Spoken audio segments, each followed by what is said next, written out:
Alright, let's see what we can do here. Gonna fight our way to the Metroid. And we're gonna have to go through some platforming stuff to get to his lair, obviously. But that's okay. We can do some platforming. We've done platforming before. I remember the first time I was in this room, it took an embarrassingly long time before I realized that you could jump on these teeth things. I just got on the first floating platform and I was like, well, where do I go from here? Alright, so that was a little unfortunate. If possible, you want to knock the fishing Metroid behind you. That makes it a lot easier to flee from him because Samus can run away faster than the Metroid can float towards you. So yeah, you can like take a charge like that, but usually if you keep a level head, that's not going to affect you too badly.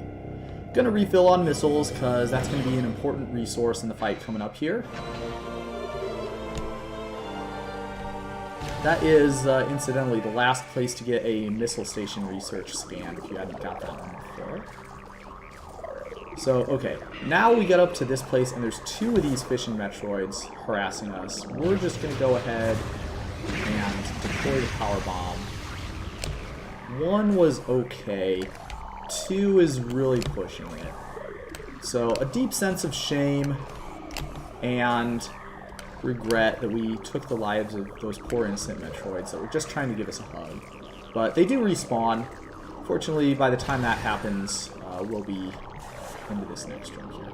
So, in here, we've got some spider ball tracks.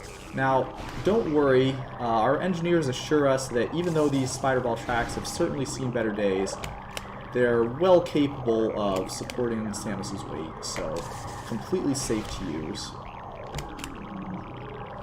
And a lot safer than taking a bath in the Super Cave down there. So here it is, Metroid Prime. Now you notice that before I walked through the door, I switched to the charge beam. The reason for that is Metroid Prime alternates between 4 different forms in this fight. And each one is different to, or each one is vulnerable to a different form of beam weapon. The first stage of the fight only uses the wave beam and the charge beam forms of Metroid Prime. And so as a result, it's giving us a 50-50 chance by changing to the power beam there that we won't have to switch beam weapons, which is of course going to be more time shooting at the Metroid. Obviously also switching to the scan gogs because we did not come this far to not get all the scans. And you see we got lucky. It is the power beam phase. So we can start charging up immediately.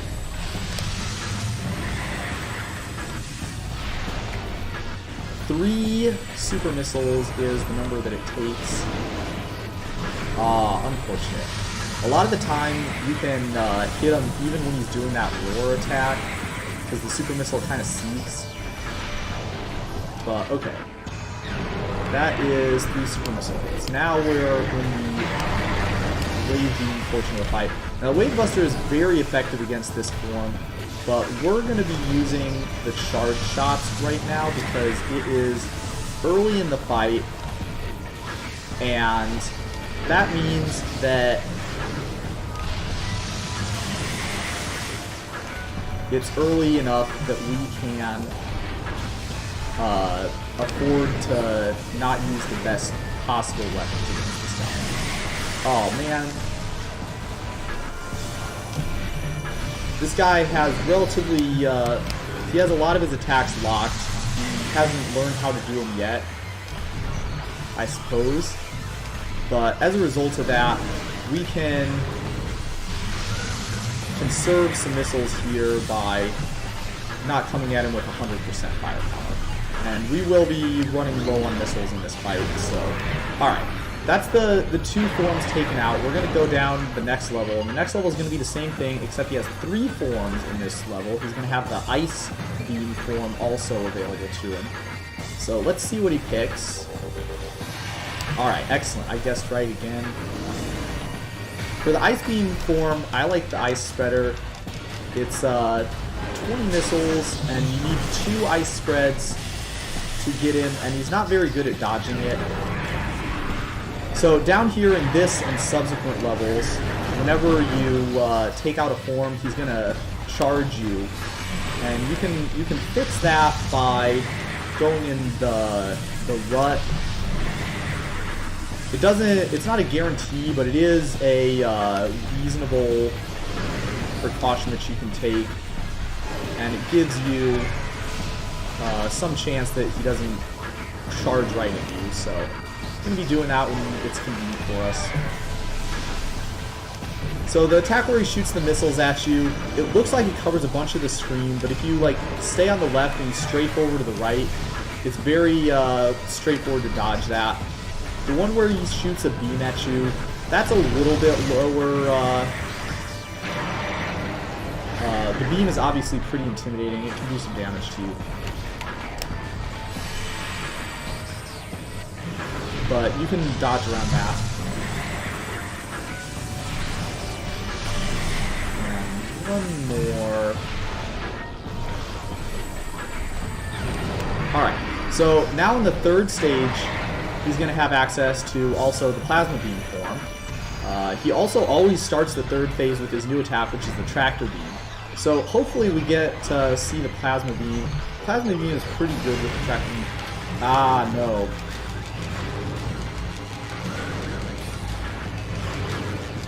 The ice one is not great with this.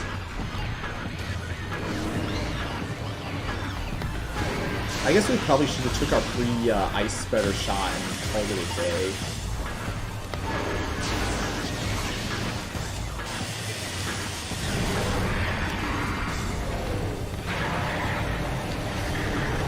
Alright, so that's one of his 4 phases taken out of commission. What's he going to use now? Ah, flamethrower. So this one is kind of dangerous. He does a lot of damage with his attacks in this form. That beam, for example, it does damage to you on a sustained fire basis, so even after you move out for quite some time, you do a lot, or you take a lot of hits from it. Also, you have to be spaced exactly right with the plasma beam in order to hit the Metroid Prime with all your shots.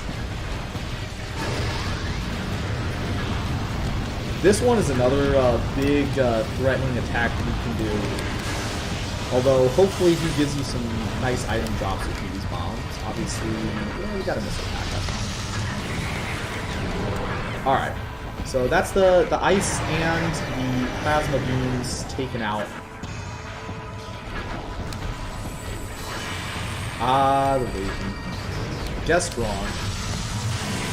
Now for this one, we have lots of missiles right now. Hey, switch to the wave beams, nice. We have lots of missiles right now, so we're just going to go ahead and let her rip. Maximum firepower. And, okay.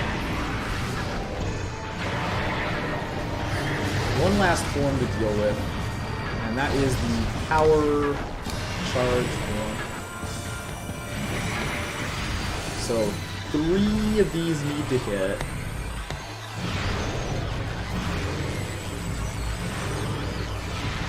Oh my gosh, you are so unsporting there, Metroid Prime.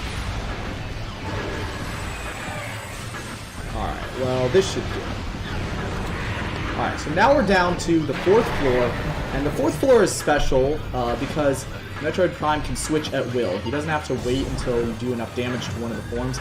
He can just switch whenever he wants to, and of course that does make things a little bit more difficult, but, you know, you just got to take your shots when you have them.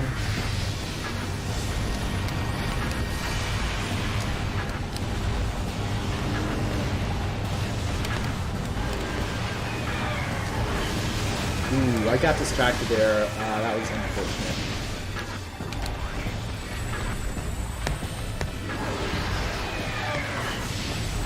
Alright, that one there was kind of misleading. Yeah, definitely stay as this one. This is one of the easier forms to do damage to. Oh, nice. Usually he'll switch to something after you do a bunch of damage, but okay, Ice Form is another great one. Ice Spreader is only 10 missiles, and it does, like, a pretty high amount of damage to this guy. Oh no, don't deflect. And this is another annoying thing that you'll do, is like while you're charging up for a beam combo,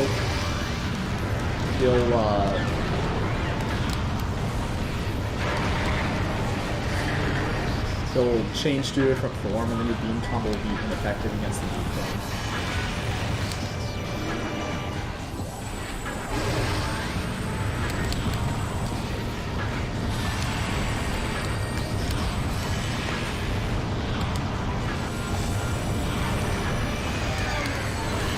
Oh, no. Aye, aye, aye.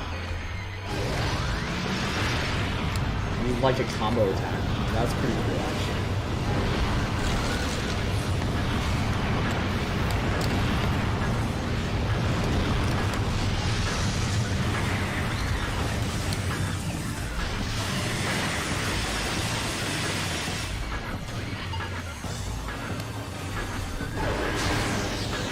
Ah, yes, he didn't change form. That was really nice. Alright, so he's pretty ferocious. You can see he's getting down pretty low right now. The real key is to not get greedy. All of his attacks do a lot of damage, so it's important to not get distracted by, oh look, he's almost dead, so like let's do it. You know, just you know, take your shots that you have. Be satisfied with what you've got.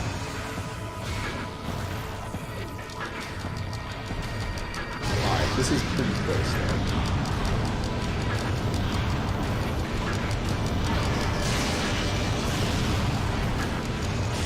Just die! Look how close he is to dying. Yeah, see, that's exactly what I was talking about. He has like a sliver of HP, and you know you can cancel his attack if you just hit him enough time. So, okay, we are now in the final phase of the fight. We've got a decent amount of resources left in terms of health. So, time to take on Metroid Prime's final form. And it is... I kind of like this. I like the design. Burbling pool of Phazon here, and then we see this gelatinous floating squid looking thing. Aw, it's gross, but it's beautiful at the same time. And of course, very important, phase 1 of the fight is the scan phase. We did not come all this way to not get all these scans done. So, okay. What we do in this fight is we dodge around. We charge our charge beam because the first couple of things that he does is gonna unlock a few health and missile power-ups. We want to take advantage of those if possible. So you can see there's a 100 ball over there. Alright, is it the X-ray? Is it the thermal gogs? What is it? What do you want? Only one form is able to see him. Oh, did we miss? Alright, so there we go. We're shooting him. You stand in the pool of Phazon that he makes, and then you hold down. And again, you only are able to see him with a certain type of goggles. So he cycles through those.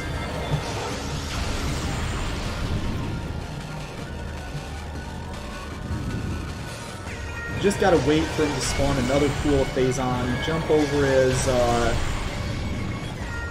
little pools that he, or his little gravity pulses that he does. The attacks aren't like really difficult to dodge, it's just, you know, you gotta focus. Okay, so we're making a Phazon pool here. We're gonna move over there.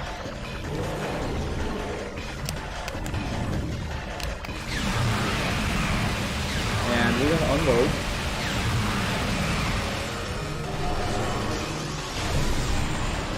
And there it is. So yeah, we just gotta wait for him to do that a few more times and not die to the gravity forces. And that's all there really is to this fight.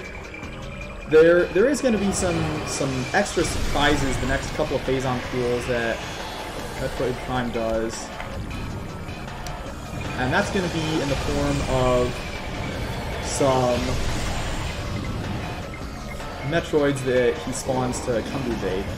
Fortunately, we didn't get all those Power Bomb Expos for no reason, so we're going to be liberally using those in order to take away the harassment Metroids. Alright, come on, buddy. Let's spawn another pool if possible. Yeah, okay, like that.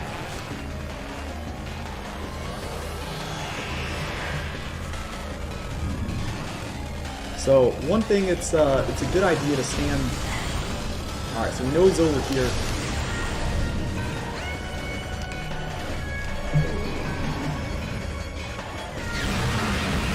So yeah, you just stand in the pool and you start unloading. And you want to stand in the center of the pool, as close to the center as possible, due to the fact that it will give you extra, you know, the pool drains as you shoot. So you have to stand close to the center because otherwise you won't be standing in the pool anymore and you'll use it up. Alright, so you see here's what I was talking about. He's got the two Metroids spawning. We're going to use the Power Bomb to mitigate the harassment dealt. And we're going to unload the Phazon pool on him. We're really hoping to not get missile drops because the missiles are more or less dead to us at this point. Health power-ups is all we really need.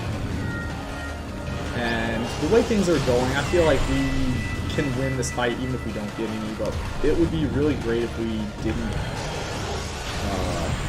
you know, die to one of those hits.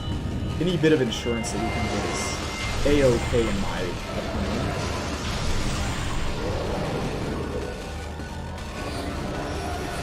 Alright, so cool Phazon. We're gonna roll over there. Power Bomb. See if we can find him. And that was a nice find. We got him pretty quick. You see what happened there? We didn't drain the pool all the way. And so we had to reposition.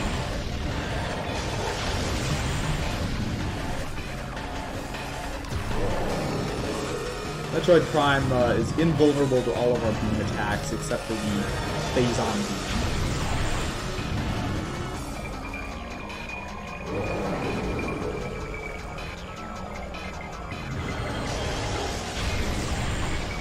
So yeah, just gotta hold out. Metroid Prime is about half health. Ooh, some Hunter Metroids. Excellent.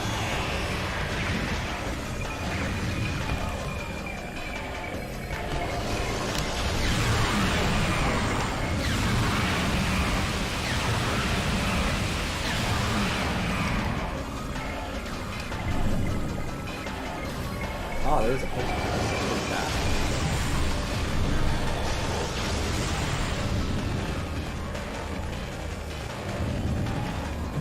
So this is basically what the fight is.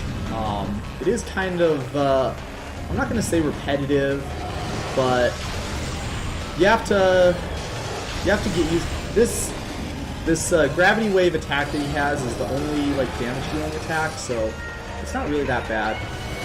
Taking the Metroids out isn't hard if you have the power bombs.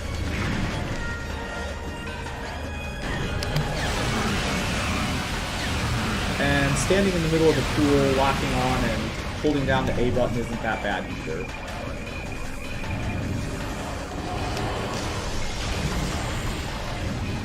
You can see Metroid Prime's HP is pretty low. I think one more Metroid Phazon pool is going to be what it takes to get this guy sorted out.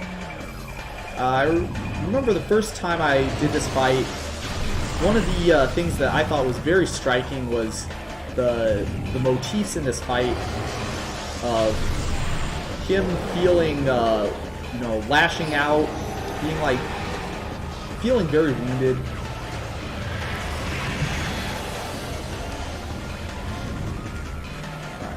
yep, we got him. And nothing to do but unload this Phazon pool right onto the poor Metroid. And, sliver of hell.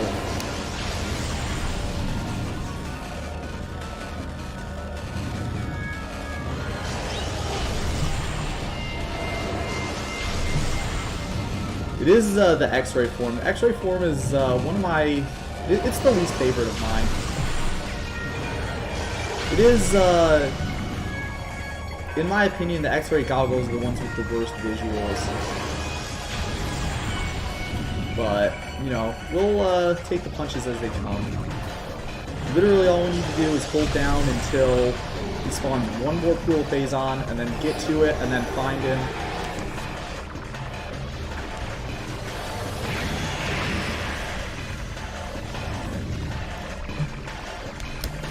There it is.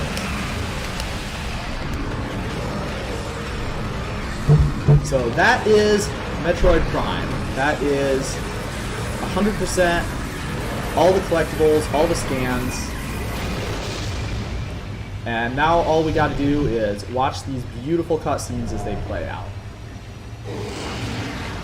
So Samus is, getting pulled in here, but somehow separates the Phazon encrusted suit from the rest of her, I suppose. And that's going to cause a large explosion of some sort. Crater collapse imminent, evacuate immediate. Well, as you wish, okay? So I thought one of the things when I first played through this game, when I first got to this point, I thought it would be really cool if we had a escape scene where we had to do like some platforming to get out of here. That would have kind of brought things full circle, because we started out doing the same thing in the pirate frigate. But you don't have to do this. I guess the game devs thought that after taking out like 5 stages worth of Metroid Prime, that adding something else on top of that would be a little superfluous. But I think that would have been kind of a cool ending to the game to bring things full circle. Samus taking off her headgear to view the Pyrrhic victory that she's just secured. And yep, it's pretty bleak out there, but at least we took out the menace to society. So let's get in the ship here and see what's going on. Peace out. Alright, so because we did all of the accomplishments, we do have, after the credits, there's going to be one additional cutscene, so we'll let the credits roll. Usually during this time I like to sum things up, how I felt about the game, what I liked about it, what I didn't like about it. So the big thing that stands out to me, and I said this before in my first playthrough, is that how much of a story they were able to tell, how much characterization they were able to do, and how much of a bond they were able to make the player, me, feel with Samus with no dialogue of any kind, no spoken words at all from Samus or any of the other characters. And even with that, it's extremely compelling story-wise, and Samus is an extremely compelling character for me. So that's one thing that I really like. That's my biggest prop that I want to give to the game devs for this one. I really appreciated that. Metroidvania, of course, a genre of game that has it's famous for the collectibles stuff. I really like that aspect of the gameplay myself. That's a personal thing for me. If you want to disagree and like a different game, that'd be your choice, obviously. But for me, that's a big plus. I like the gotta catch 'em all aspect, even when some of the things that you had to do was a little unsporting. So some of the negatives I'll talk about, especially for this 100% run. I had originally hoped to do a 100% run on my first try through the game, but unfortunately I didn't get like the Ram War Wasp or like both of the boss War Wasp scans, because I didn't realize that they were different enemy types. That shows up routinely. There are many types of enemies scans that you could just not get, and it's, even if you're trying and even if you're making a really good faith effort to get all the scans, I think there are several low blows that the game devs did. Making parasites, for example, only scannable in the pirate frigate. There's a pirate data that you can only get in the pirate frigate. There is different forms of parasites in every one of the realms. There are the ice shriek bats, which almost did us in this run. The ice shriek bats, which go extinct after you do like something completely trivial and unrelated to that area of the game. They just randomly go extinct, and there's other enemies that are like that too. So that, I think, is a weakness of the game. That is something that I didn't like about it. It made the 100% run harder for no like good reason, in my opinion.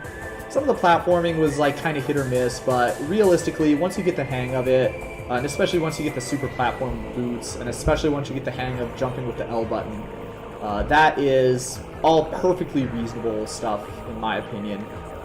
So the platforming is alright, even though there were some like kind of annoying parts to it. I really do wish you could save right before the Metroid Prime fight, or right before the Omega Pirate fight, and not have to fight your way through enemies in order to get to those bosses. But that's something that I think is okay, and it's in the spirit of the game. So let's check out this final cutscene that we've got going on here.